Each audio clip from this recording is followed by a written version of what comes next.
Salut, c'est Alexis et vous vous apprêtez à écouter un nouvel épisode du podcast de Contournement. Un épisode qui ressemblera peut-être un peu à un autre podcast que vous écoutez sûrement, Théo Café. Bah oui, parce que dans cet épisode, je reçois Théo Maréchal, qui est donc podcasteur, mais aussi et surtout no-codeur et un solopreneur avec de nombreux side projects.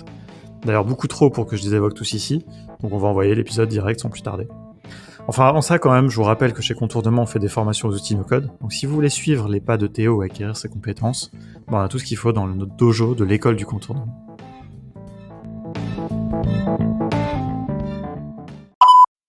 Salut Théo, bienvenue sur le podcast de Contournement. C'est un plaisir de te recevoir, car on se connaît pas encore très bien, mais bien qu'on gravite un peu dans les mêmes cercles, donc ça va être l'occasion de faire plus en plus connaissance.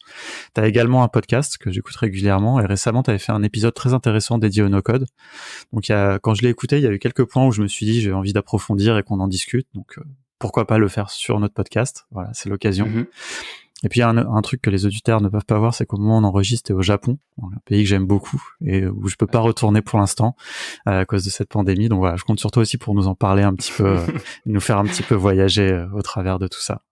Évidemment, on va parler aussi de no-code, des outils que tu utilises, certains comme Good Barber qu'on n'a pas beaucoup évoqué dans ce podcast, donc ça va être intéressant. Et puis tu fais plein de choses. Voilà, donc on va évoquer tout ça dans cette heure à venir. Pour bien commencer, est-ce que tu peux te présenter ? Ouais, bah déjà merci de m'inviter sur le podcast de Contournement que j'écoute depuis quelques mois et c'est pareil pour aussi toutes vos contenus que ce soit sur YouTube ou autre. Voilà, donc je suis très content puisque c'est un podcast que j'aime beaucoup. Alors moi je m'appelle Théo, j'ai 23 ans, je vis actuellement à Tokyo au Japon. Donc ville incroyable, assez géniale, enfin expérience de vie incroyable. Et je suis passionné au final de no-code depuis assez longtemps. Je dirais que ça a commencé à peu près en 2014, où en fait à l'époque il y avait pas tout ce buzz autour du no-code et toute cette agitation autour de ce monde-là. Il y avait juste quelques outils qui permettaient de faire des applications. Alors c'était quelque chose qui était très limité. Comme par exemple on pouvait faire un CMS, donc un équivalent de WordPress mais plutôt en mode application, donc pour générer plutôt du contenu. Et en fait, à l'époque, le premier lien que j'ai eu avec le no-code, c'était en créant une app pour les étudiants. Donc, on était dans les écoles de commerce. J'ai fait une école de commerce qui s'appelle l'EM Lyon. Et en fait, dans cette école, il y avait des listes BDE. Et à cette époque-là, nous, on s'en fichait un peu des cours. Ce qui nous intéressait, c'était le BDE, et on voulait être élu en tant que BDE. Et du coup, on s'est dit comment est-ce qu'on pourrait se démarquer autrement qu'en faisant des soirées plus clinquantes les unes que les autres. On s'est dit on va essayer d'aider les étudiants. Et à l'époque, on avait fait une app donc sur Good Barber qui permettait justement aux étudiants d'être informés de ce qui se passait sur le campus, mais également d'avoir des bons plans. On s'était fait 2 après-midi avec un de mes amis pour aller démarcher tous les commerçants de Saint-Étienne, parce que l'école était à Saint-Étienne. Donc voilà, on avait fait tout ce travail là, et on avait mis ces bons plans dans l'application. Et à l'époque, j'avais réussi à publier l'application sur les stores, donc j'étais assez fier parce que à l'époque, en 2014, faut se remettre un peu dans le contexte, il n'y avait pas tous ces trucs de Airtable, Adalo, etc. Et justement, c'était quand même quelque chose d'assez super. En plus, je savais pas du tout à l'époque, mais Good Barber était une boîte française. Je crois qu'ils sont basés en Corse, il me semble. Ouais, du coup leur outil était vraiment assez cool, puisqu'il permettait pour je crois que c'était 50 € par mois à l'époque de publier une application sur les stores, et voilà, des trucs qui paraissaient au final, enfin le processus était hyper simple, alors que l'idée de publier une application à cette époque-là, c'était quand même super compliqué. Et au final, j'ai gardé un peu ce fil rouge du no-code au fur et à mesure de mon évolution, que ce soit à l'école ou en dehors. D'abord parce que j'ai fait des projets à côté. Une fois que j'avais vu que j'avais la capacité de faire ça, je me suis dit mais il faut que je duplique ces pouvoirs magiques sur plein de différentes applications. Donc j'ai continué sur une deuxième application que j'avais créée. Alors c'était une sorte de, je sais pas comment on pourrait l'expliquer, mais c'était une sorte de guide pour les soirées que j'avais essayé de faire. Le seul problème, c'est que j'étais pas encore majeur, donc faire un guide pour aller en soirée quand t'as 16 ans, c'est pas mal, mais tes premiers consommateurs, c'est assez difficile à aller les chercher. Ouais. donc voilà. Que déjà t'arrives toi-même à aller en soirée pour les. Ouais, c'est ça. C'est ça. Du coup, ça a pas trop tenu dans le temps, mais j'avais déjà cette volonté d'essayer de faire des trucs en no code. Et par contre, le truc là où ça m'a servi et où j'ai vu un peu d'intérêt, c'est que 4 ou 5 mois plus tard, j'ai été recruté par une boîte qui faisait vraiment ça, donc qui vendait des places pour des événements nocturnes. Et c'est à peu près à ce moment-là que j'ai commencé à m'intéresser à tout ce qui était startup et business. Donc voilà, ça ensuite ça m'a suivi, ça a continué. J'ai continué à évoluer. J'ai fait un master à l'ESCP en entrepreneuriat, donc il m'a énormément appris.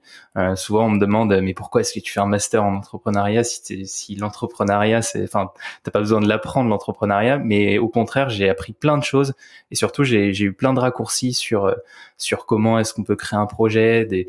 Je pense que j'aurais pu réussir sans faire ce master, mais c'est juste que ça m'a fait gagner du temps et surtout, ça m'a permis de savoir quel genre d'entrepreneuriat j'aimais faire. Et suite à ça, j'ai créé ma boîte, donc qui s'appelle Bayana Club. C'était ma première boîte et ça avait rien à voir avec le monde du no-code. Et cette boîte, c'était plutôt une opportunité de marché que j'avais repérée sur Amazon, où en fait j'avais remarqué que au moment de Noël, c'était les articles qui se vendaient le mieux de tout Amazon, toutes catégories confondues. C'était les jeux de soirée ou les jeux de société pour adultes. Donc des jeux plutôt sur l'humour qu'on fait en soirée avec des amis. Et voilà, donc j'ai développé ça pendant 1 an et demi. Rapidement, le Covid m'a rattrapé cette année, même si ça avait bien marché jusque-là. Mais le fait est que, en fait, le Covid m'a un peu coupé l'herbe sous le pied, puisque en fait, mes stocks étaient à 100% chez Amazon, et il s'avère qu'ils ont eu une coupure pendant quelques mois où en fait Amazon n'avait plus le droit de rien faire. Donc voilà, j'étais bloqué pendant quelques mois à rien pouvoir faire, à ni pouvoir vendre, ni pouvoir faire produire, puisque je les faisais produire en Chine et en Chine c'était bloqué également. Donc je me suis dit qu'est-ce que je peux faire de mon temps?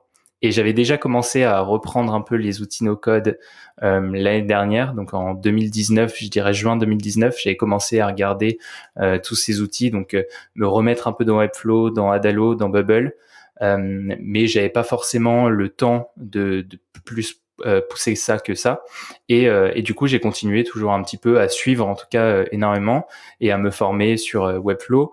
Mais là où ça a pris un peu plus de vitesse, c'est justement quand j'ai été coupé cette année, où là j'ai vraiment eu du temps à consacrer à me remettre dans tous ces outils-là, et j'ai essayé de partir dans une démarche assez méthodique, de me dire voilà, il y a plusieurs plateformes, j'ai envie d'être full stack, donc de pouvoir être bon sur tous ces outils no code. Donc je me suis dit, tu vas faire un projet sur une plateforme et tu vas chaque projet sur une plateforme différente, et comme ça à la fin tu sauras à peu près bien gérer tous ces outils là. Et on arrive au moment aujourd'hui où j'en fais presque une activité, pas à temps plein, mais une activité à un temps partiel, on va dire. Justement, alors on va revenir un peu là-dessus, mais déjà j'ai quelques questions sur le début de ton parcours, et j'aimerais bien revenir sur quelques petites choses. Déjà, je voudrais savoir si vous avez été élu, si ta liste a été élue pour le BDE grâce à cette application. Ouais, elle a été élue, on avait gagné à 65%, je crois, un truc comme ça. Donc ouais, ça avait servi. Cool. Donc, comme quoi, hein, voilà, hein, déjà le no-code, les applis, la tech peuvent aider, même, comme tu dis, face aux soirées étudiantes et choses comme ça, quoi. Et justement, alors, parle-nous un petit peu de Good Barber. Est-ce que tu l'utilises toujours déjà? Est-ce que tu as un petit peu suivi, ou est-ce que déjà tu peux nous en parler un peu comme c'était à l'époque, parce que comme je te disais, on n'a pas eu l'occasion beaucoup de parler de cet outil, et comme c'est vrai qu'il est français en plus, c'est intéressant quand même de le mettre un petit peu en avant. Bah moi j'avais adoré. Alors pour être honnête, j'y suis retourné évidemment parce que je suis ça, et il y a deux choses qui ont un peu évolué. C'est leur prix est un peu plus cher qu'avant. Je pense que c'est parce que le cœur de métier qu'ils visent, le prix est tout à fait adéquat pour ce cœur de métier là. Plutôt entreprise, c'est plutôt B2B quoi, je dirais. Ouais, c'est ça. Et je dirais c'est plutôt les entreprises un peu qu'on pignon sur rue, parce que pendant un moment ils s'étaient pas mal développés sur tout ce qui est beacons. Alors les beacons, c'est des espèces de petits tags qu'on peut mettre à des endroits et qui peuvent envoyer des notifications en fonction par rapport à la proximité. Et ils s'étaient vachement attachés à développer cette partie-là. Et du coup, je suis pas forcément revenu, mais déjà à l'époque, je me souviens que ce qui était assez frappant quand tu comparais avec la concurrence, c'est que ils avaient tout documenté le processus pour publier l'application dans les stores. Alors maintenant, si on prend par exemple Adalo, c'est presque immédiat et c'est vraiment ultra simple. À l'époque, c'était un peu plus complexe, mais le fait est que c'était la solution sur le marché qui rendait le process le plus simple à faire. Et après, bon, il y avait toujours évidemment l'approbation par Apple de toutes ces applis qui étaient délicates, mais ça change pas, c'est pas le médium. Mais ouais, en tout cas, ce qui était cool avec Good Barber, et c'est ce que j'ai gardé, et ça c'est vraiment l'enseignement que j'ai tiré de mon expérience avec Good Barber. J'ai essayé de tirer le maximum de Good Barber de ce qu'il pouvait faire, et j'ai un peu gardé cette même démarche dans mon approche avec tous les outils, c'est-à-dire à essayer par exemple de trouver des passages de contourner, justement de faire un contournement dans le sens où par exemple même maintenant sur Adalo, j'utilise pas forcément toujours l'élément bouton pour faire un bouton, mais plutôt je mets une forme et par-dessus un texte, ce qui fait que au final t'as plus de possibilités de personnalisation dans ton approche quand tu fais quelque chose. Bon, c'est assez simpliste, mais c'est un peu l'idée, c'est d'essayer toujours de trouver un peu des passages secrets, parce que les outils no-code sont formatés de sorte à ce que ça s'adresse au maximum de personnes. Il faut réussir à le pousser, à le tirer le plus vers soi pour en tirer le maximum, et essayer d'aller le plus loin possible avec ces outils-là. C'est ce que j'ai réussi à faire dans un premier temps avec Good Barber. Après, il y avait des choses qui étaient un peu plus compliquées. Par exemple, à l'époque, bon, c'était un projet pour le fun, mais à l'époque, il n'y avait pas de plugin de paiement, ce qui fait qu'au final, j'étais obligé de rediriger pour cette application de soirée sur la billetterie de la soirée. Donc voilà, ça coupait un peu l'herbe sous le pied, mais voilà, Good Barber, j'ai passé vraiment un bon moment, et c'était surtout, je trouvais qu'il y avait quand même pas mal de liberté sur tout ce qui est création, et le problème, c'est que on utilisait à l'époque j'utilisais beaucoup d'images, ce qui faisait que les apps étaient super lourdes. C'était un peu lent à charger toutes les images, mais voilà, vraiment Good Barber, super expérience. Aujourd'hui, je t'avoue que je sais pas dire, puisque j'y suis pas retourné, étant donné que j'ai vu les fonctionnalités, et qu'il y avait pas des fonctionnalités qui étaient équivalentes à ce que je pouvais faire dans Adalo, donc c'est pas vraiment la même catégorie de produits, je trouve. Ouais, c'est ça. Moi, ce que je vois en fait de Good Barber, et c'est vrai que je l'ai pas retesté récemment, mais j'ai eu l'occasion d'échanger un peu avec leur CMO il y a pas très longtemps. Et c'est vrai que c'est ce côté un peu CMS. Pour moi, c'est un peu l'ancienne génération, mais il faut leur rendre ce mérite qu'ils sont vraiment des précurseurs dans le no-code, à une époque où on n'utilise même pas ce mot, mais c'est un peu comme WordPress. C'est un peu comme ces outils-là. Ouais, c'est du no-code, pour moi, sans débattre, mais c'est-à-dire t'as pas la liberté, la flexibilité que Adalo ou Bubble te donne. C'est-à-dire tu mets pas vraiment ton bouton où tu veux, ça te génère un peu une application. Enfin, de ce que j'ai vu, tu vois, c'est-à-dire que tu choisis un use case, tu veux faire une application de ce genre, et puis après tu vas remplir des cases, tu vas remplir des pages, du contenu, mais tu vas pas avoir cette même liberté, comme tu dis, même juste de mettre des formes, de mettre des choses. En tout cas, de ce que j'en ai vu, quoi. Ouais, c'est exactement ça, et surtout par contre, moi, il y a pas mal de gens qui me contactent pour me proposer des projets où leur idée serait carrément faisable dans Good Barber. Par exemple, il y a quelques semaines, il y a quelqu'un en Australie qui m'a contacté pour faire une app pour des églises en Australie. Voilà, ça c'est tout à fait faisable dans Good Barber, et je dirais même que ça sert presque à rien de développer une app sur Adalo, autant le faire sur Good Barber, qui va plus guider. Donc si c'est par exemple un public qui est un peu plus débutant et moins averti à tout ce qui est l'esprit no-code, peut-être que Good Barber c'est une meilleure solution que Adalo. Ouais, non, je vois bien, et je pense que tu vois, c'est exactement la raison pour laquelle WordPress, par exemple, est toujours aussi utilisé. Il y a des gens, en fait, ils ont pas besoin de plus, quoi. Et c'est un paradigme qui est très simple, quoi. C'est-à-dire, si tu veux publier du contenu, bah, t'as des endroits où on te dit de mettre du texte, tu mets ce texte, et puis ça va apparaître sur ton site, comme le thème l'a prévu, sans que t'aies à placer chaque élément, etc. Et c'est vrai que plein de gens, en réalité, n'ont pas besoin de ça, quoi. Même si nous, on est à fond dans le no-code, on aime bien bidouiller, on aime bien justement cette flexibilité. Je pense que réalistement, tout le monde n'en a pas besoin, n'en a pas le temps, forcément.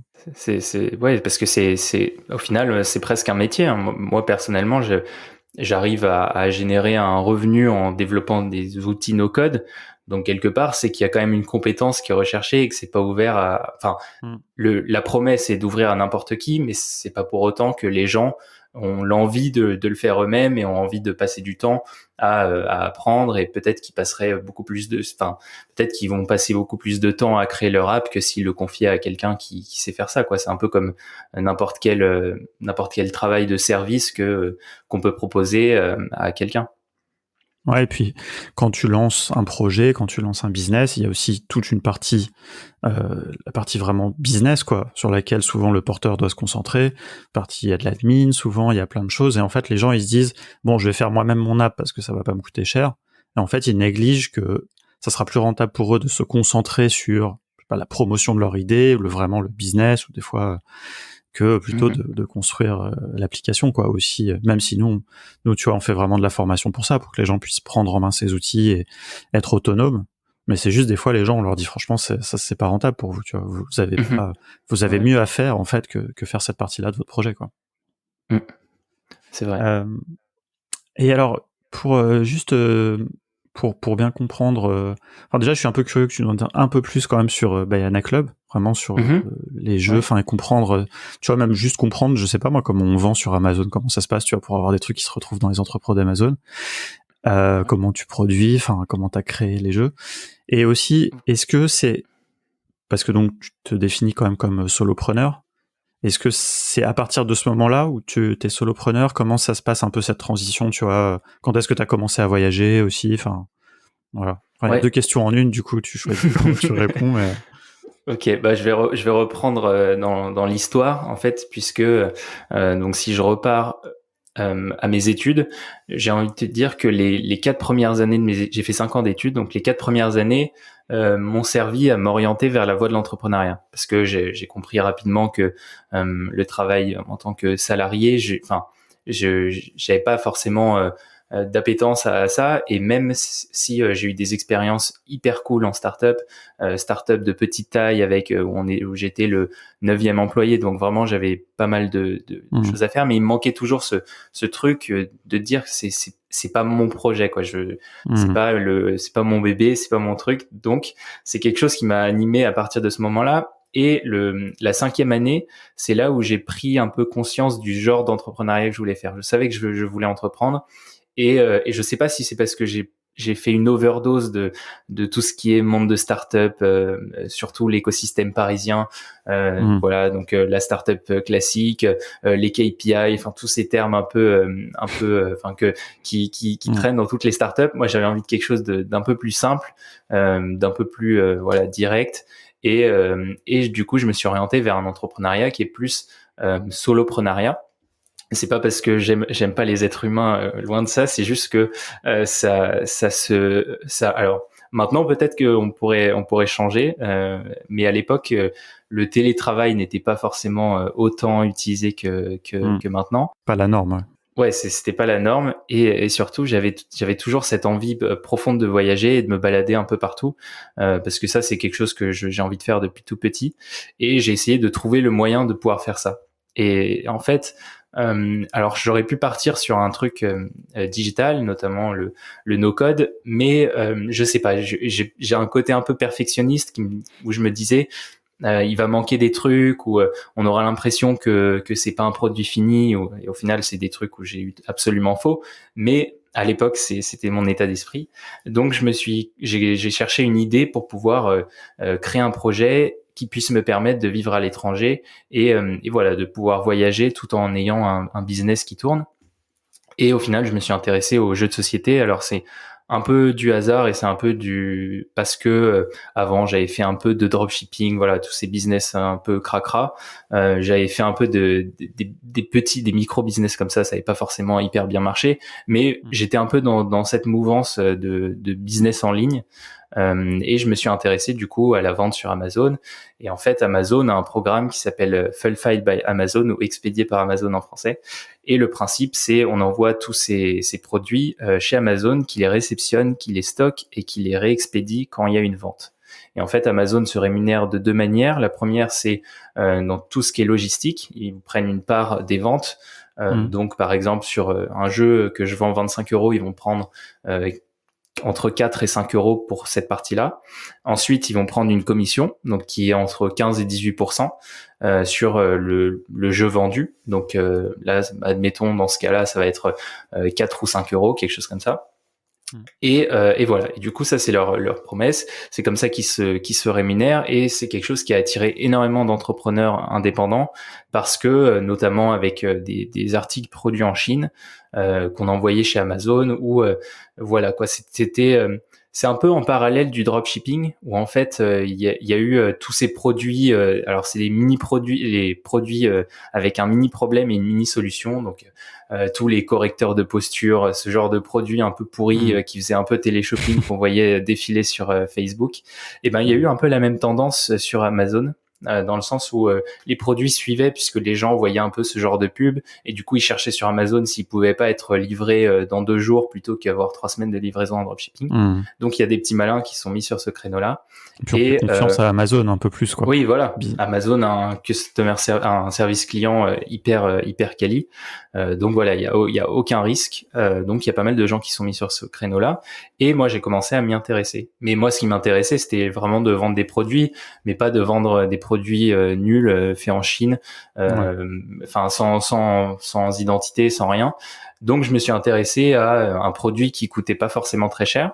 Des jeux, les jeux de société, parce que moi je vends que des jeux de cartes. Donc en fait dans les jeux de cartes il y a des cartes et un carton, enfin qui sert de boîte. Donc c'est un produit, pas de figurines, ouais, pas de jetons. Ça reste hyper simple. Surtout que j'en ai 4 dans mon catalogue, et il y en a 3 qui sont relativement petits. Donc c'est des produits qui, quand on n'a pas de budget comme moi, j'avais pas travaillé. Donc moi les seules expériences pro que j'ai, c'est des stages ou des trucs comme ça. Et du coup, j'avais pas forcément beaucoup de trésorerie pour lancer mon activité. Donc, ce que j'ai fait, c'est que j'ai fait un prêt étudiant pour ma dernière année d'école, qui a servi à moitié pour l'école et à moitié pour lancer mon business. Je pense qu'il y a pas mal, il y a d'autres étudiants qui ont dû faire la même chose, mais voilà. Donc, j'avais un matelas financier assez faible, et les jeux sont révélés être un parfait business, puisque voilà, j'ai pu lancer avec un demi prêt étudiant 4 jeux, enfin en tout cas des commandes préliminaires de 4 jeux, et voilà. Et après, ça a toujours été dans la même logique. Les jeux, c'est pareil, j'ai pas payé une agence pour faire des designs, etc. C'est des designs que j'ai fait moi-même. Donc pour les 4 jeux, c'est des cartes où il y a du contenu, donc j'ai inventé le contenu. Il y a un jeu où il y avait c'était des questions, et il y en avait 600, donc j'ai inventé les 600. Donc je me souviens encore être devant mon ordi avec mon Excel et essayer de remplir des trucs de questions marrantes à poser. Voilà, j'ai passé plusieurs matins à faire ça. Et j'ai rapidement essayé de revenir au final à quelque chose que j'aimais plus faire, qui était donc le digital. Moi, quand j'ai dit à mes amis qui voyaient que j'étais le gars qui avait fait une app pour une liste BDE, donc voilà, très digital, très branché, tous ces trucs-là, ils étaient un peu surpris quand je leur ai dit que j'allais faire des jeux de société physique. Donc ils m'ont dit oui, ok, bah, fais, hein, tu verras. Donc j'ai fait, j'ai vu, et au final rapidement, je me suis rendu compte que dans mon business, ce qui me plaisait, c'était la création, mais tout ce qui est logistique, etc., c'était quelque chose que j'aimais vraiment pas faire, et ça m'a un peu ramené vers tout ce qui est no code, puisque j'ai pas eu le courage d'apprendre à développer. Alors évidemment, j'ai les bases HTML, CSS, mais voilà, j'ai pas eu le courage d'aller plus loin, parce que je suis quelqu'un d'assez visuel et assez graphique, et taper des lignes de code, c'était quelque chose que je pensais pas forcément qui allait pas forcément me correspondre. Donc j'ai fait développer des apps dans la continuité de Bayana Club. Donc j'avais des jeux physiques, mais je voulais aussi des apps, parce que au final l'app permet permet plein de choses. Déjà sur Amazon, t'as pas la possibilité de récupérer les données de tes clients, donc il faut que tu trouves un moyen de les récupérer, puisque au final c'est des gens qui t'as juste leur adresse postale, mais bon, à moins d'envoyer des milliers de lettres, je vois pas trop comment j'aurais pu faire. Ouais, donc en termes de web marketing, voilà. C'est compliqué, sans des emails. Ouais, c'est ça. Et surtout, Amazon te bloque dès lors que tu rentres sur Amazon. C'est pas comme, par exemple, sur ton Shopify où tu peux traquer les ajouts au panier, etc. Dès que tu envoies du trafic sur Amazon, c'est une feuille blanche. Ils te disent rien de ce qui se passe. Ils te donnent des statistiques, mais tu peux pas avoir ton profil utilisateur. Donc, pendant un moment, j'essayais de mettre des espèces de pages entre les deux pour avec un petit pixel pour récupérer ce pixel sur Facebook. Mais bref, c'était pas très agréable à faire et ça marchait pas très bien. Donc, j'ai lancé des apps. Et c'était plutôt une bonne stratégie parce que j'ai récolté 100 000 emails. Donc c'est pas forcément les emails les plus quali du monde. C'est beaucoup de gens qui ont 12-13 ans, donc qui sont pas forcément dans ma cible de jeu. Surtout que les jeux sont interdits au moins de 18. Ouais, c'est ça. En termes de pouvoir d'achat, c'est pas génial. Mais reste que ces apps-là, je pensais ne pas pouvoir les faire en no-code, et je pense qu'à l'époque, à juste titre. Mais depuis, ça a bien évolué, et en fait, j'ai été dans une situation un peu délicate où c'était au moment du premier confinement. Mon app, une de mes deux apps a vraiment décollé. Donc, elle a fait, je crois, 40 000 téléchargements en 2-3 jours. Donc vraiment quelque chose d'assez énorme. Et sauf que mes serveurs avaient pas anticipé tout ça. Et en fait, le jeu, la facture était assez salée. Et en fait, le jeu fonctionnait sur le principe du multijoueur, c'est-à-dire que c'est le même principe que un des jeux physiques, c'est-à-dire que il y avait des questions. Donc, par exemple, qui pourrait se barrer du resto sans payer? Et on rejoignait une session avec ses amis et on votait pour la personne qui pourrait en effet se barrer du resto sans payer. Et au final, ça a bien plu parce que les jeunes surtout s'ennuyaient un peu en confinement. Et du coup, ils ont commencé à jouer énormément. Et moi, ce qui permettait de faire tourner le jeu, la plateforme multijoueur, c'était un plugin, qui marchait avec Unity. Et au final, Unity, c'est une plateforme, je précise, c'est une plateforme qui permet de faire des jeux mobiles. Donc voilà, moi personnellement, j'y connais pas grand-chose. Je l'ai fait développer en offshore. Mais voilà, le fait est que cette plateforme multijoueur, elle avait un prix. Et au final, j'ai pris une note très salée puisque ça s'est monté très vite et la capacité au final augmentait automatiquement en fonction des nombres d'utilisateurs. Donc rapidement, je me suis dit qu'il fallait que je change de solution et j'ai changé de solution en changeant le business model. Avant, c'était un achat unique. Et puis terminé, et ensuite c'est devenu un achat, donc je l'ai transformé en récurrent. Donc chaque mois il faut payer une petite somme pour pouvoir débloquer les questions et pouvoir jouer avec ses amis. Et donc voilà, et en fait cette histoire a été assez embêtante puisque j'ai été confronté à des problèmes avec mes développeurs qui comprenaient pas forcément d'où venait le problème, mais j'avais quand on essayait d'acheter, la fenêtre de paiement ne se déclenchait pas, donc ça a pris quelques semaines, le temps qu'ils trouvent, etc. Et ensuite, Apple a décidé du jour au lendemain de virer toutes les apps liées à l'alcool. Donc évidemment, moi, il y avait énormément de choses liées à l'alcool. Du coup, j'ai dû passer 3 semaines à essayer de régler ces problèmes avec Apple parce que à chaque fois, ils trouvaient le petit détail qu'il fallait pas.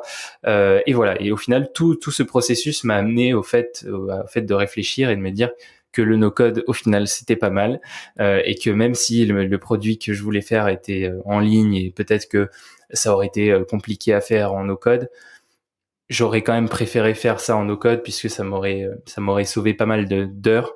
Et surtout, c'est difficile en fait, cette frustration que je pense ont pas mal de gens qui font appel à des développeurs. Alors évidemment, il faut faire appel à des développeurs, mais quand c'est un truc très early stage, c'est quelque chose que je vois énormément passer, soit des amis, soit des gens que je vois dans des conférences, trucs comme ça, qui ont du mal à comprendre ce que fait leur développeur et ont du mal à communiquer avec eux. Et c'est quelque chose que j'ai appris et qui m'a vraiment réconforté dans le fait que le no-code, quand tu veux faire des petits projets, c'est quand même, faut pas avoir peur des limites, et à l'inverse, il faut vraiment s'y accoutumer et justement être presque fier de ses limites. C'est quelque chose que je dis souvent, mais voilà, il faut être fier de faire des trucs en no-code parce que voilà, il y a une communauté derrière, il y a des gens qui sont passionnés de ça et qui peuvent relayer si jamais tu fais quelque chose de bien. Donc voilà, moi c'est ça qui m'a ramené vers le no-code. C'est ces expériences un peu difficiles avec du développement en hard, enfin du vrai code, qui s'est pas forcément toujours bien passé de mon côté. Est-ce que justement c'est intéressant, hein, tu as dit plusieurs choses intéressantes sur les limites, c'est clair que justement on reviendra un petit peu parce que j'avais une question là-dessus, mais tu vois, moi je trouve que des fois les limites en fait elles cadrent aussi, parce que les porteurs de projets souvent sont pleins d'idées, quoi.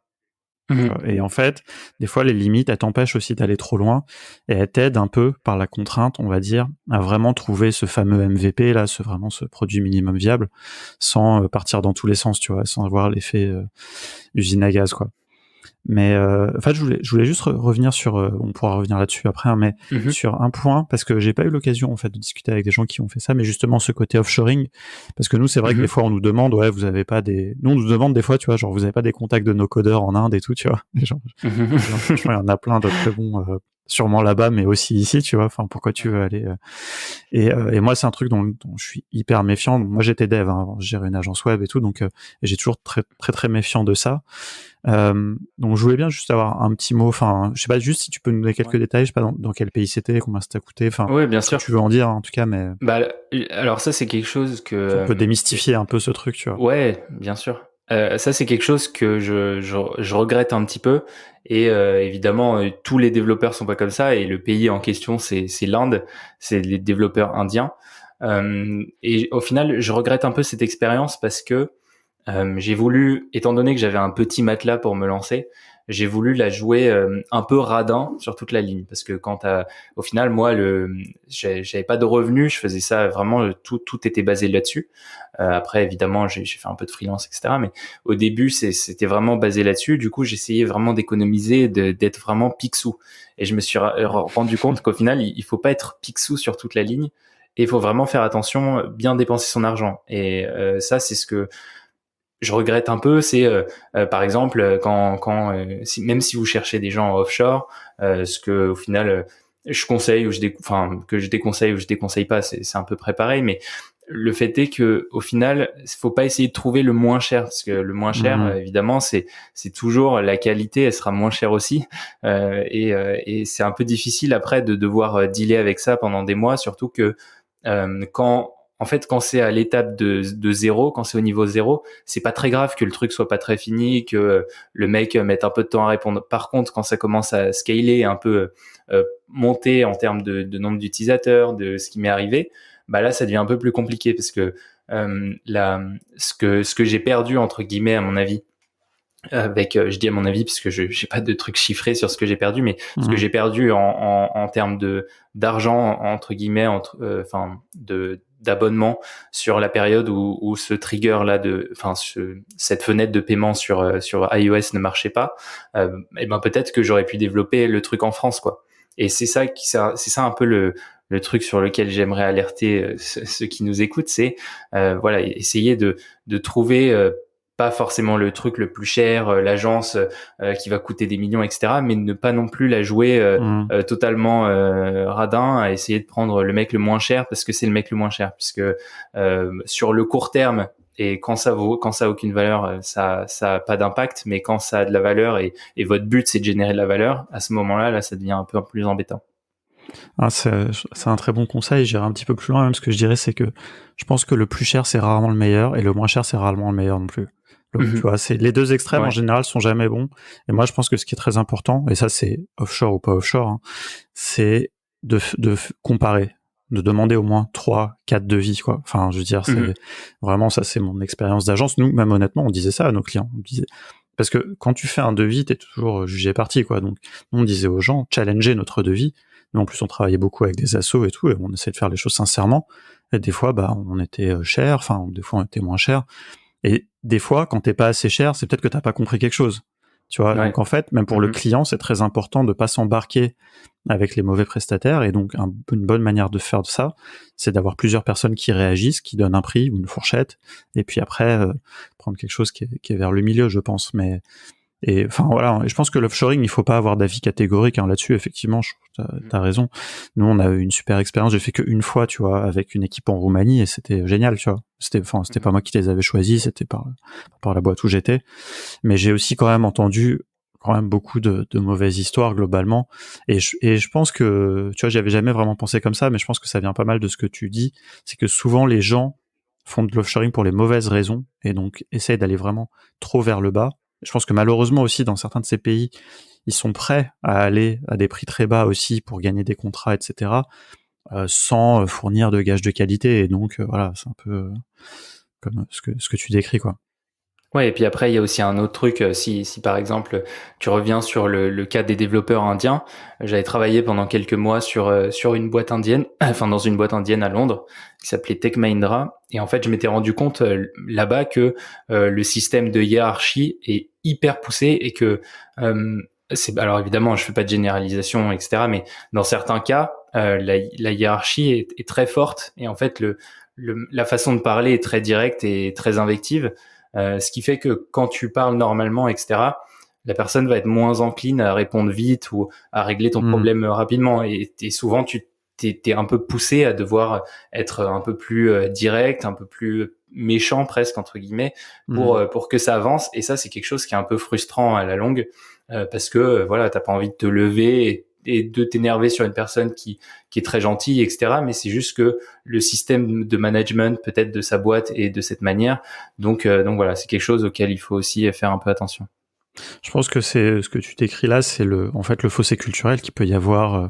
Tu vois, qui ça se manifeste là, comme tu dis, sur la hiérarchie en Inde. Peut-être avec un autre pays, ça va être sur la manière de s'adresser aux gens. Enfin, tu vois, sur la, comment donner des instructions, tu vois, la manière de décrire quelque chose. Il peut y avoir des choses même très concrètes, tu vois, dans ton projet. Ouais. Il peut y avoir des choses que les gens ne comprennent pas parce que culturellement, tu vois, ils vont pas le comprendre et donc mal l'implémenter après techniquement. Enfin, il peut y avoir plein de choses. Et ça, par contre, c'est sûr que c'est une limite d'offshoring. Si tu parles avec une agence qui est dans ton pays, à côté de toi, que tu rencontres, au moins tu sais que t'as pas ce problème-là, quoi. Ouais, après, tu peux avoir d'autres problèmes, mais après, c'est globalement, de toute façon, je pense que tous les projets de développement, c'est toujours compliqué, quoi. C'est à mon avis. C'est sûr. Donc, écoute, alors justement, passons au no-code. Voilà, il y a des choses aussi, à mon avis, qui résolvent quand même pas mal des choses qu'on a dit là. Avant de parler peut-être de justement un petit peu de ton activité freelance, j'ai vu que tu as fait pas mal de side projects. Est-ce que justement c'est un peu lié, en fait c'est peut-être d'ailleurs lié, tu disais tout à l'heure que tu essayais de faire un projet par plateforme. Ouais. Est-ce que c'est ça qui a fait des side projects? Est-ce que des fois tu as des idées de side projects puis tu vas chercher la plateforme? Enfin, parle-nous un petit peu de ça.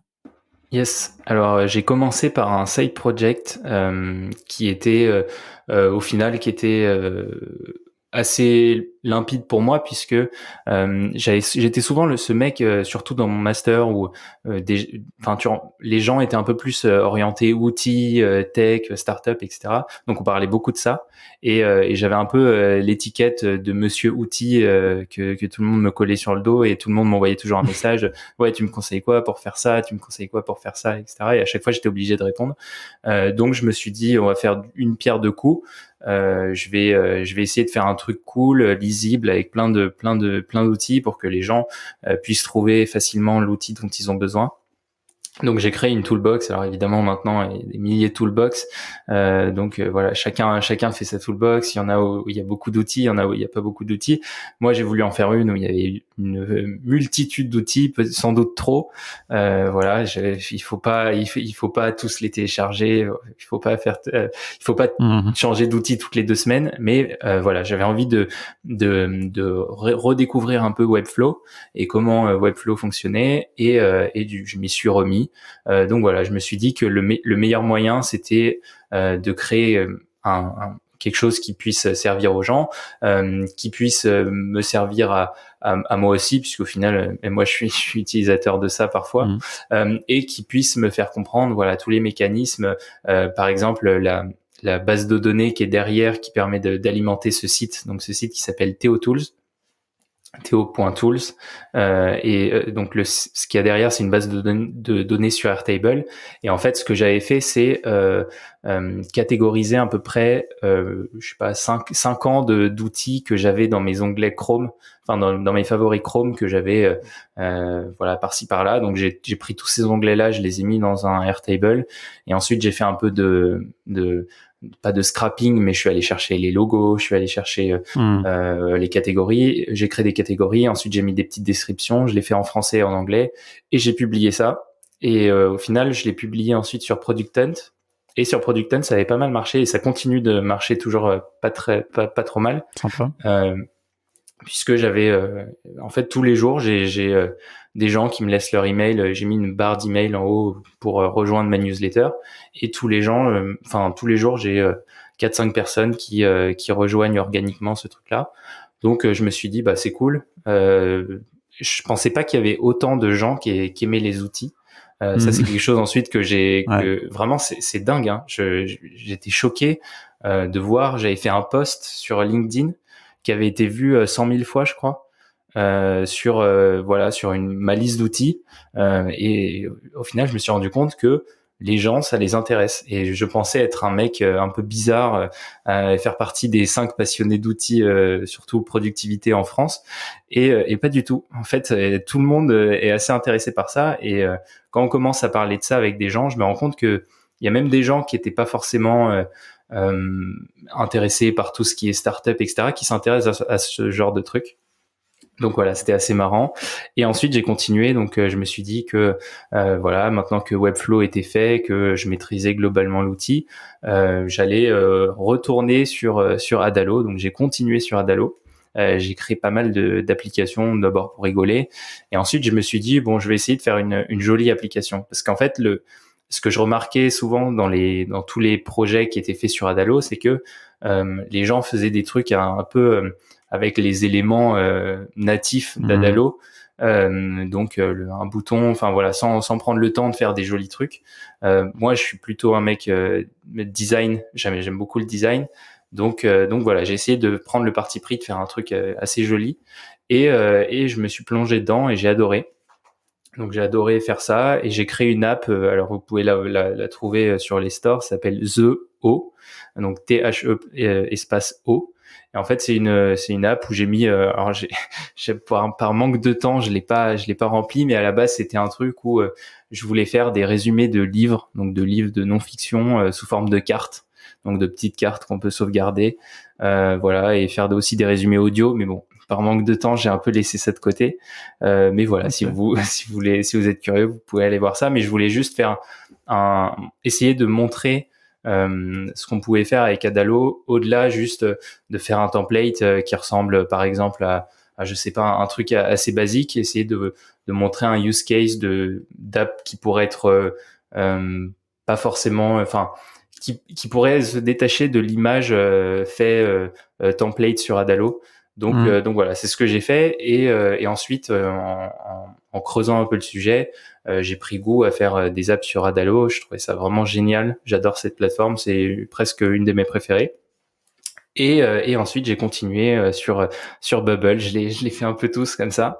Et là, ce que je suis en train de faire sur Bubble, c'est migrer justement ce que j'avais fait sur Webflow sur Bubble pour faire une espèce de toolbox un peu améliorée où voilà, on peut plus filtrer les outils, les rajouter à notre stack entre guillemets d'outils. Donc stack, c'est une pile, enfin sa sélection, on va dire. Et voilà, donc ça c'est ce que je suis en train de faire sur Bubble. Et à côté de ça, en fait, en apprenant, je me suis mis à faire des missions en freelance, puisque mon revenu était entre guillemets bloqué chez Amazon, puisque c'était mon revenu principal. J'avais pas forcément de trucs à côté. Et j'ai commencé. Est-ce qu'il y a eu un moment où tu arrivais à en vivre des jeux de société? Ah ouais. Sans forcément les détails, hein, mais juste pour savoir un peu l'ampleur. J'en vivais pas mal, puisque alors j'ai commencé en août 2019, et au final c'est très très saisonnier les jeux. Donc là, juste après ce podcast, je pense que je vais devoir passer ma soirée à faire des comment dire, des commandes, à gérer les commandes sur Amazon, parce que là c'est vraiment le moment de rush absolu. juste avant Noël. C'est quelque chose qui, voilà, c'est dans ce moment-là que ça marche beaucoup. Et l'année dernière, c'était un peu ce qui s'était passé. J'étais passé, alors il y a un seuil en auto-entrepreneur qui a changé, je crois, depuis, mais à l'époque, il était à 33 000, quelque chose comme ça. Donc c'est le seuil hors TVA en tant qu'auto-entrepreneur. Donc j'étais juste en dessous, j'étais genre à 31 000, je crois, quelque chose comme ça. Et du coup, donc j'ai continué à garder ce statut pour cette année et j'arrivais pas mal à en vivre. Après, c'est difficile de dire si tu peux en vivre ou non, dans le sens où quand tu es en BFR positif, c'est-à-dire que quand tu avances tes produits, que tu avances ton stock avant de générer de l'argent, bah t'es toujours un peu partagé entre ce que je mets de côté pour moi et ce que je mets de côté pour rembourser le stock qui existe déjà. Donc moi, ce que je faisais, c'est que je mettais direct ce qu'il me fallait pour vivre le mois. Et à côté, je remboursais donc ce prêt. Et vu que le prêt a une durée de remboursement qui est assez longue, j'étais pas non plus méga stressé à devoir tout rembourser très vite. Mais voilà, c'était un peu sous ce modèle-là que je fonctionnais. Et puis il y a un moment où pendant le premier confinement, ça s'est arrêté. Et là, je me suis retrouvé un peu tout seul. Une gestion un peu à comprendre, quoi. Là, quand tu parles de BFR, là, de besoin de fonds de roulement, tout ça. Enfin, il faut connaître ces notions-là. Et je dirais, c'est pas aussi facile que quand tu fais de la prestation, surtout en auto-entrepreneur. Tu fais une facture, l'argent revient sur ton compte et c'est fini, quoi. Enfin, à moins que t'aies payé quelque chose pour faire ta prestation, mais normalement, en général, c'est pas le cas. Ouais, c'est beaucoup plus complexe que juste de la facturation. Et d'ailleurs, j'avais discuté avec Antoine Legendre, donc qui est le CEO de Freebie, qui est un outil pour la comptabilité des freelances. Et à l'époque, je lui avais dit, ça n'existerait pas ton outil pour les gens qui vendent des produits en e-commerce.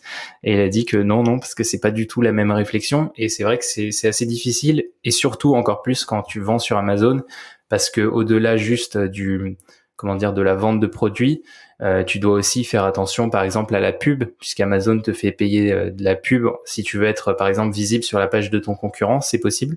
Tu peux targeter un jeu concurrent à un de mes jeux concurrents, mais il va me prendre au coup par clic. Donc, comme par exemple sur Google AdWords, quand on clique, c'est un système d'enchères. Donc, je paye 20 centimes par clic.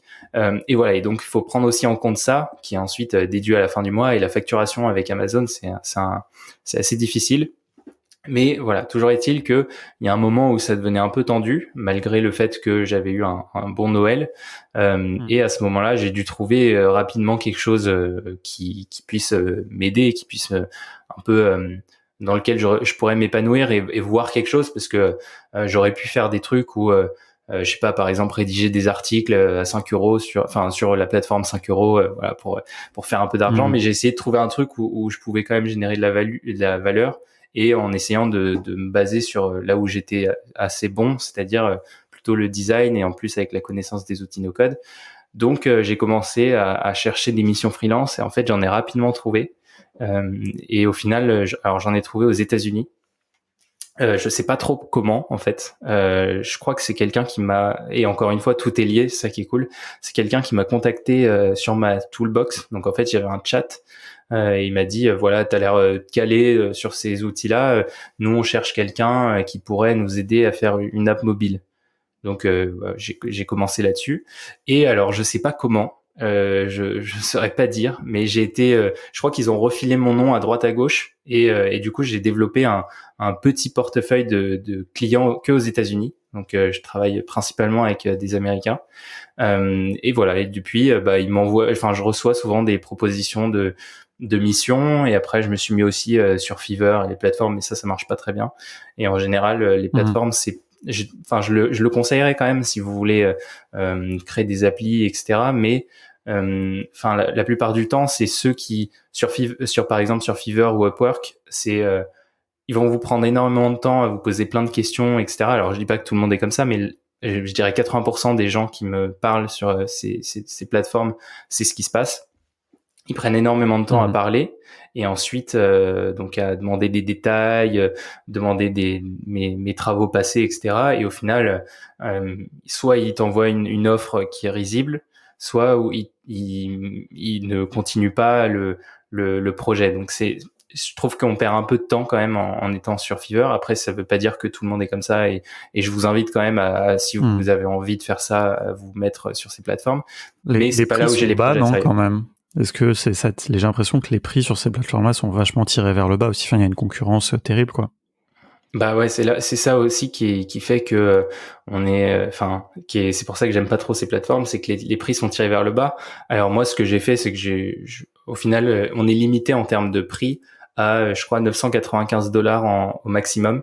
Mais ce que j'ai fait, du coup, c'est que peu importe le projet, moi, c'est mon prix par heure. Et au final, j'ai calculé que 995 euros, c'était le prix pour tel nombre d'heures. Et voilà. D'accord. Alors que normalement, l'usage aurait voulu que je propose un projet pour ce prix-là, mais non, moi je me suis dit, c'est impossible. Ouais, c'est impossible. Chaque projet est différent de toute façon, tu vois. Comme tu dis, les gens, ils vont te poser des questions, même si tu dis, ok, je vous fais une marketplace pour tel prix, chaque personne va dire oui, mais moi je veux une marketplace avec en plus je sais pas quoi, ou tu vois. C'est ça. C'est toujours plus ou moins sur mesure. C'est impossible de packager des sites, des apps et tout. C'est à mon avis, hein, mais ça c'est mon expérience. Mais vraiment, il faut travailler à l'heure. Il faut travailler à l'heure ou à la journée. Moi je pense c'est vraiment la bonne manière de faire. Ouais, c'est ça. Et après, justement, ça c'est quelque chose qui est venu à force de faire tous ces projets. Donc là, j'ai dû en faire sur Adalo peut-être 25 et sur Bubble, je dirais 6 ou 7, hein, quelque chose comme ça. Donc voilà. Après, il y a des plus petits, il y a des très gros, mais toujours est-il que surtout sur Adalo, j'ai commencé à remarquer des patterns de trucs qui étaient demandés par les clients. Et du coup, je me suis préfet pour moi-même pour l'instant des templates de trucs. Par exemple, si la personne veut une marketplace, bon bah voilà, j'ai un truc où il y a des vendeurs, des acheteurs, il y a un admin au milieu, tout est lié. Et après, sur le concept de ce que c'est, bah là, à chaque fois, je fais au cas par cas, mais ça m'économise un peu de temps. Et du coup, ce que je me suis dit, c'est que c'est quelque chose qui revient souvent, et c'est ce sur quoi je suis en train de travailler, c'est essayer de faire des templates pour justement ces apps-là. Donc, je pense à des apps qui sont assez connues, qui voilà que notamment Zero Code, je crois aux États-Unis, ils font pas mal ça sur tout ce qui est sur Bubble. Bubble, ouais. Ouais, c'est les plus gros. Hein. C'est leur ambition. Je les ai entendus l'autre fois là, à leur conf. Ils disaient on veut être le thème forest, donc qui est vraiment le répertoire de thèmes le plus grand de WordPress. Et on veut être le thème forest du no-code et slash de Bubble, quoi. C'est ça. Et du coup, bah moi, je me suis dit que vu que j'étais là où j'avais la plateforme où j'avais passé le plus de temps, c'était Adalo, et que j'aimais bien Adalo. Là, c'est ce que je suis en train de faire. Je suis en train de faire un petit panel de templates qui, au-delà d'être juste des templates, sont jolis à voir, entre guillemets. Je dis jolis parce que est-ce que tu as des exemples à nous donner? Ouais, alors le premier que je suis en train de faire, c'est un truc un peu sur en mode Udemy, donc les marketplaces de cours entre guillemets. Je suis en train de justement, vu que j'avais fait un peu déjà cette appli sur les livres, les résumés de livres, je vais la tweaker un petit peu pour pouvoir faire ça également. Et je suis en train de faire aussi un Fiverr, donc un Fiverr-like alors évidemment c'est je pense que les gens se disent Fiverr c'est compliqué quand même, il y a plein de trucs. Justement, c'est le principe un peu de la marketplace, c'est que Fiverr c'est un style de marketplace, mais après il y a des milliers et des milliers de marketplace sur des niches bien précises, par exemple sur les coiffeurs, sur les coiffeurs pour chiens, on peut aller très très loin dans les niches. Et en fait, les gens qui me demandent des projets en général, c'est souvent des gens qui ont un peu cette ambition-là, c'est-à-dire d'utiliser le no-code pour s'établir sur un marché de niche, voire même de micro-niche. Ça, je te confirme, hein, nous c'est vrai. Il faudra d'ailleurs que tu nous envoies ces templates, on pourra les partager à des gens, mais parce que j'allais dire 80%, j'exagère peut-être un petit peu, mais tu vois, nous on a des office hours là tous les mardis après-midi et vendredis après-midi, donc les gens viennent. Souvent ils viennent pour nous demander quels sont les outils pour faire tel projet. Et la plupart des projets, c'est toujours une variante de marketplace. C'est-à-dire qu'il y a toujours d'un côté des gens qui offrent quelque chose et de l'autre côté des gens qui demandent, quoi. Et après c'est la mise en relation. Et c'est vrai que souvent les gens ne réalisent pas que ça, finalement, c'est vraiment le use case le plus classique, et c'est finalement pas si complexe que ça, quoi. Quand on a compris comment fonctionne Adalo, comment fonctionne une base de données, mais c'est vraiment le use case le plus fréquent. Et Adalo effectivement est très très adapté pour ça, Bubble aussi, quand on n'est pas sur du mobile, notamment grâce je trouve à l'implémentation de Stripe, Je trouve ça j'étais presque étonné de voir à quel point c'était simple de faire des paiements, des paiements divisés avec la plateforme qui prend sa commission et puis la personne qui fait la prestation ou qui vend le produit qui prend sa somme. Enfin, c'est incroyable. Enfin, c'est quelques clics, quoi. Mais c'est ça qui est assez génial avec le no-code et au final, je l'ai surtout remarqué avec Bubble parce que Bubble, tu peux quand même faire des trucs assez complexes et ce qui est fou enfin la différence entre, par exemple, je reprends WordPress. WordPress, on devait prendre plein de plugins pour faire un peu ce qu'on voulait et du coup les plugins parfois ils étaient un peu alors évidemment il y a toujours des plugins sur Bubble, mais ce que je veux dire c'est que pour arriver à faire ce qu'on a envie de faire sur Bubble, moi à chaque fois je suis époustouflé par le fait que quand on envoie cette donnée à ce groupe ou cette donnée à cette page-là, ça s'affiche parfaitement. Il y a toujours des petits trucs qu'on fait pas très bien, mais ça va hyper vite et c'est presque, enfin, les fois où je me dis ah merde, j'ai raté ce truc-là faut que je revoie ce que j'ai fait, ça c'est vraiment assez rare, quoi, parce qu'une fois qu'on a compris, on a pigé le système de comment marchent tous ces outils-là, franchement ça reste hyper agréable à utiliser et moi je prends un vrai plaisir à créer des trucs comme ça parce que ça marche, quoi, c'est fiable et c'est pour ça que j'adore le no code et surtout le no code version 2020, c'est parce qu'on peut faire des trucs hyper avancés et évidemment c'est pas parfait mais c'est tellement mieux que il y a 10 ans ou enfin c'est incroyable ce qu'on peut faire, c'est juste dingue. Donc moi c'est pour ça que Et voilà. qu'est-ce que tu mettrais justement un petit peu comme limite, tu vois, tu l'évoquais tout à l'heure, c'est quoi les limites du no-code aujourd'hui? Qu'est-ce qu'on peut pas faire?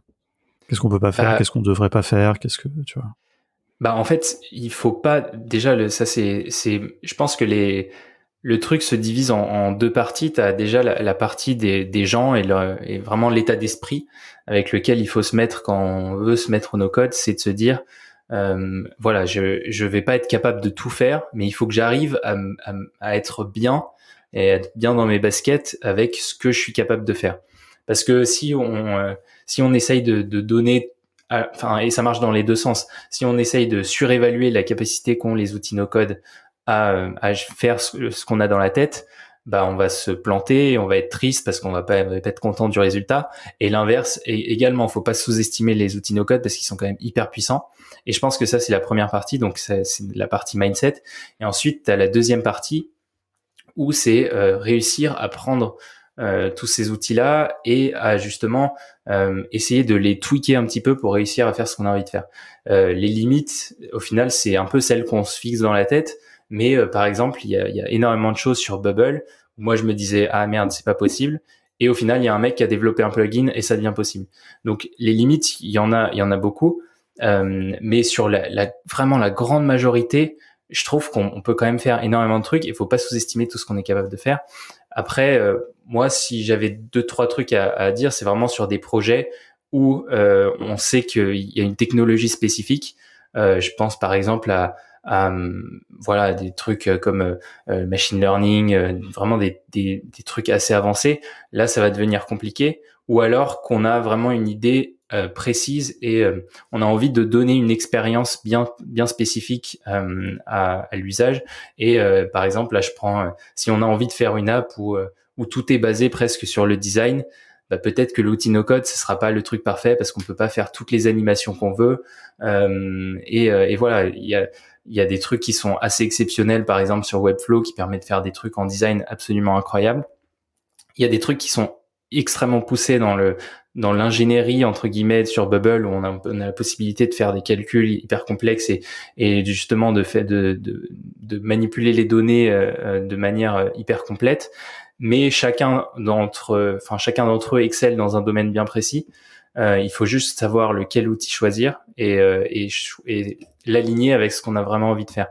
Parce que si on essaye de faire des trucs hyper design dans Bubble, bah, ça va être un peu compliqué. On peut faire des trucs jolis, hein, mais des trucs vraiment où le design et l'expérience première, voilà, ça va être compliqué. Et si on essaye de faire des calculs hyper complexes, de gérer de la donnée vraiment à un niveau très élevé dans Webflow ou dans Adalo, bah là on va être pareil, un peu bloqué. Donc voilà, moi je pense que les limites du no-code, c'est de pas savoir où est-ce que tel ou tel outil s'arrête Et après, évidemment, on peut jouer avec plusieurs outils, mais je pense que la plupart des gens n'en utilisent qu'un. Il faut juste savoir lequel choisir et surtout comprendre ses limites et pas essayer de les pousser au-delà de ce qu'elles peuvent être poussées. Ça, il y a beaucoup encore de mauvaises conceptions autour des outils. Et tu vois, quand les gens comparent Webflow et Bubble, par exemple, moi, je trouve que c'est complètement hors de propos, parce que comme tu dis, tu fais pas du tout les mêmes choses dedans, c'est pas du tout les mêmes enjeux. Mais bon, comme c'est deux outils très connus, très exposés, les gens peuvent un peu les confondre, mais ouais. Mais bon, justement, c'est un travail de pédagogie que tu fais, qu'on fait, et puis petit à petit, je pense que les gens justement comprennent un peu mieux tout ça, et ça permet de repousser les limites dans le sens où les gens vont mieux se servir des outils, quoi. Donc ça, c'est quand même intéressant. Après, ce qui est cool aussi, c'est que moi, je vois ça un peu comme comme les fondations d'un gros immeuble qu'on pourrait appeler immeuble no code. Et au final, je trouve que ces outils-là dont on parle tout le temps, donc Adalo, Bubble, sont un peu les piliers. Et là, on le voit que ce soit par exemple avec JetBoost, qui est un outil qui permet de faire des listes, de filtrer ou de faire une recherche avancée dans Webflow, ou MemberStack qui permet de générer un espace membre dans Webflow. Enfin, tous ces outils un peu satellites qui vont venir se mettre autour de ces gros piliers. C'est ça qui vont faire le lien et qui vont justement réussir à créer un immeuble bien solide, parce que peut-être que il y en a un qui pourra faire le bridge entre deux gros piliers, et au final, en associant tout ça, on va pouvoir faire un projet qui sera bientôt, je suis presque sûr, puisque il y a plein de startups, je pense notamment à Lemlist, qui utilisent Webflow pour faire leur landing page, alors qu'ils pourraient faire ça en code, mais ils ont pas envie et ça prend du temps, et le résultat avec Webflow est tout à fait honnête. Et je pense que voilà, c'est vers ça qu'on se dirige. C'est il y a des outils qui sont établis, qui sont là depuis des années, et maintenant il va y avoir plein de satellites qui vont résoudre des mini problèmes à chaque situation bien spécifique. Et ces outils-là qui, en se reliant les uns les autres, qui vont créer une espèce de maille. Et c'est cette maille qui va créer une structure solide sur laquelle on va pouvoir faire des projets qui sont hyper complexes et qui vont pouvoir toucher très près de ce qu'on veut, de manière au final le but ultime, quoi.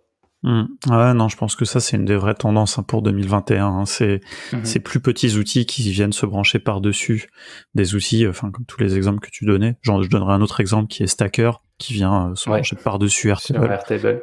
Vraiment compléter un peu là où les lacunes d'Airtable. Non, mais tout ça est passionnant, hein. Observer cet écosystème qui grandit, ces immeubles, tout ça, c'est assez passionnant. Écoute, on commence à arriver sur la fin de notre épisode. Dernier point, j'ai 2 dernières questions, mais avant, est-ce que tu veux nous dire un mot quand même un petit peu aussi sur le contenu que tu crées, parce que t'as pas du tout parlé. T'as une newsletter, un podcast, chaîne YouTube aussi que tu commences apparemment. Ouais. Si tu veux nous dire un mot là-dessus, et notamment peut-être si tu as quelques épisodes de ton podcast à recommander pour les gens qui découvrent. Yes. Alors en fait, j'ai commencé à créer du contenu puisque toujours le même constat, j'étais un peu bloqué au moment de cette pause d'Amazon entre guillemets. Donc j'ai commencé à créer un podcast. À la base, j'ai créé un podcast parce que je voulais aider les gens qui voulaient partir à l'étranger tout seuls, comme moi je l'ai fait, à partir justement à donner des tuyaux sur comment est-ce qu'on trouve un coworking, pourquoi est-ce qu'on part à l'étranger, comment c'est de vivre à l'étranger et de travailler tout seul. Un espèce de retour d'expérience sur ma vie ici au Japon, parce que c'est un cadre qui est totalement différent aussi. Et voilà, j'ai essayé de me mettre dans la peau de quelqu'un qui pourrait vouloir avoir des conseils là-dessus. Comme moi, le podcast Nomade Digital à l'époque m'avait beaucoup aidé à passer le pas de l'entrepreneuriat et à voyager. J'étais dans la même logique, donc j'ai commencé à créer un podcast qui à la base était solo, donc où je parlais tout seul, en face de mon micro. Et puis au final, je me suis rendu compte que c'était cool, mais que ça serait peut-être encore mieux en mélangeant aussi avec des invités. Donc petit à petit, j'ai commencé à inviter des gens. Donc il y a eu Shubham qui est aussi passé sur Contournement. Il y a eu plein d'autres invités assez géniaux. Et il y en aura d'autres en 2021. Mais voilà, j'ai pris énormément de plaisir à créer du contenu, et j'ai commencé à créer pareil une newsletter. Donc ça, c'était lié à la Toolbox. À la base, je voulais juste envoyer des outils, et au final, c'est transformé en une newsletter un peu plus perso, où je sais pas, par exemple, la dernière édition, c'était mes outils préférés de 2020. Celle d'avant, c'était sur pourquoi est-ce que c'est cool d'être solopreneur. Voilà, c'est un peu des thèmes assez récurrents. Donc c'est pas forcément que no code, mais c'est no code, productivité et entrepreneuriat / soloprenariat. Parce que moi, c'est quelque chose que j'aime beaucoup et qui va pas forcément dans le même sens que beaucoup de ce qu'on entend en termes d'entrepreneuriat en France, avec tout ce qui est start-up qui sont très visibles. Donc voilà, j'ai essayé de faire ça et là j'ai lancé récemment ma chaîne YouTube. Alors pile quand je l'ai lancé, j'avais un peu de temps et juste après j'ai eu plein de projets qui sont tombés d'un coup. Mais pour 2021, c'est un challenge que je me fais d'essayer de faire un certain nombre de vidéos. Je vais pas le dire ici, sinon si je le fais pas, on va me taper sur les doigts. Mais en tout cas, ça va prendre une place assez importante parce que mais il faut s'engager, tu vois. C'est tu vas rendre des comptes, tu vois, justement, ça permet de se motiver aussi, tu vois. Non, mais je plaisante. Alors, je vais dire le chiffre, mais maintenant, je suis face à moi-même. Le chiffre, c'était de faire 100 vidéos en 2021. Donc, 100 vidéos dans l'année, ça fait à peu près 2 par semaine. C'est quelque chose d'assez complexe. Pas mal, ouais. Mais je tiens le pari et peut-être que on s'appellera en fin 2021 Avec plaisir. Je rendrai des comptes. Mais du coup, voilà. Donc ça, c'est un peu dans la même idée de créer du contenu et pareil, surtout sur toutes ces thématiques, productivité, no-code et entrepreneuriat. Et j'avoue que vous, Contournement et Shubham, m'ont aussi donné envie de créer, et Guillaume Moubèche aussi, que les trois, j'adore votre contenu. Donc ça m'a donné envie d'apporter mon point de vue. Et voilà, de partager mon expérience sur un axe forcément un peu différent, mais voilà, je suis très content parce qu'il y a plein de créateurs en France, il y a plein de gens qui font des trucs cool, que ce soit autour du no-code, que ce soit autour du growth, autour de tous ces sujets-là. Et moi, j'étais très content quand j'écoutais. Alors, c'était les lives que vous faisiez. Je crois que c'était cet été, il me semble. Voilà. Donc moi, je les écoutais en replay évidemment parce que je pouvais pas les écouter en live, mais j'étais très content de les voir quand il y en avait. Et voilà. Donc tu fais partie de ceux qui m'ont donné envie de créer. Donc c'est cool. Bah écoute, tant mieux parce que plus on sera nombreux à parler de ces choses-là, plus à mon avis, ça fait bien à tout le monde et tu vois, ça va propager un petit peu tous ces outils, et c'est pas que des outils d'ailleurs, tu vois, beaucoup parler d'outils, mais c'est aussi un mindset, comme tu disais tout à l'heure, voilà, et tout ça, à mon avis, il faut le propager. Les gens vont en avoir besoin, surtout à mon avis, dans ce contexte actuel, tu vois, et je trouve que ton histoire était intéressante à plein de niveaux, mais notamment sur cette résilience, tu vois, se dire, ok, tu vois, t'avais cette idée de faire du business sur Amazon, quand ça a moins bien marché, qu'est-ce que t'as pu faire d'autre? Tu vois, comment faire des revenus, comment occuper son temps, comment se former. Enfin, tu vois, partagé beaucoup de choses là-dessus, donc je trouve ça un très beau parcours. Et puis du coup, on va arriver sur les 2 dernières questions. Yes. Donc c'est bien, en plus tu nous as dit un petit peu déjà tes projets pour 2021.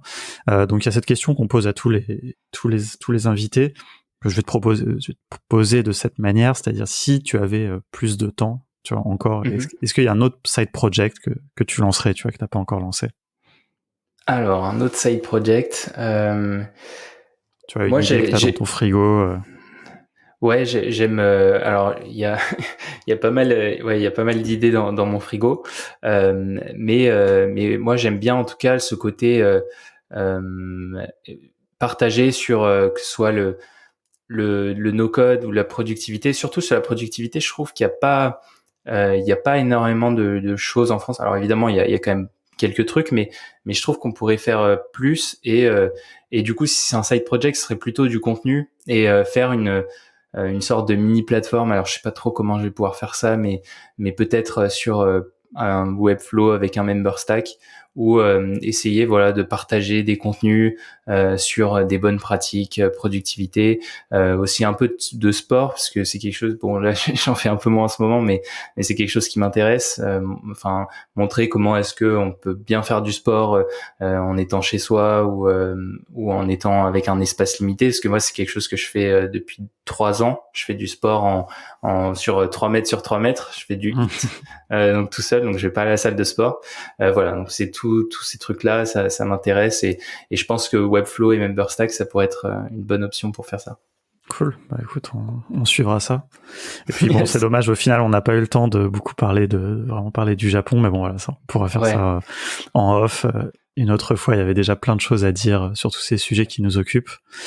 Alors, dis-nous où est-ce que les gens peuvent te suivre. Alors, t'as déjà dit certaines choses. De toute façon, je remettrai les liens, mais en gros, les canaux un peu principaux, notamment pour te contacter.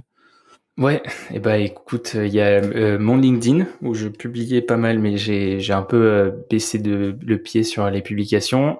Donc c'est Théo Maréchal. Voilà, je pense que vous me trouverez facilement. Ensuite, il y a donc ma chaîne YouTube Théo Maréchal, pareil. Il n'y a pas beaucoup d'abonnés, mais si jamais vous voulez être en avance, vous pouvez y aller. Et après, il y a donc ma newsletter, et mon podcast vous pouvez trouver tous les liens, c'est sur theomaréchal.com. Et voilà. Et normalement, si ça vous intéresse, chaque semaine, tous les jeudis, j'envoie un email où je parle de productivité, de no-code et d'entrepreneuriat. Super. Écoute, merci beaucoup pour tout ça. Merci pour ton temps. Merci à toi. Et puis, on va te suivre. Et puis, de toute façon, on est en contact. Et sur le Slack de No Code France, tu réponds d'ailleurs très souvent aux questions sur le channel Adalo. J'ai remarqué, entre autres. Donc voilà, donc les gens peuvent te contacter là aussi. Puis voilà, de toute façon, quand l'épisode sortira dans les jours qui viennent, je le repartagerai là-bas et on pourra continuer la discussion là-bas. Ouais, c'est clair. Et puis moi, je voulais juste remercier, et puis la part, je pense, de pas mal de gens qui vous écoutent, sur tout le travail que vous faites avec Contournement, parce que franchement, c'est hyper cool qu'il y ait des gens comme ça en France qui mettent en avant le no-code. Et c'est ce que je disais avec Martin Donadieu de Indie Maker. Je disais que je trouvais ça assez génial qu'on puisse se rattacher à quelque chose, parce que le mouvement Indie Maker est pas forcément hyper développé en France, et je trouve que sur l'état d'esprit, les no-codeurs ont un peu cet esprit-là, et moi, ça me fait plaisir de faire partie d'une communauté comme No Code France. Donc voilà, merci pour ce que vous faites, c'est hyper cool. Cool, merci beaucoup pour ce retour. Bon, et écoute, à bientôt. Yes, à bientôt, ciao.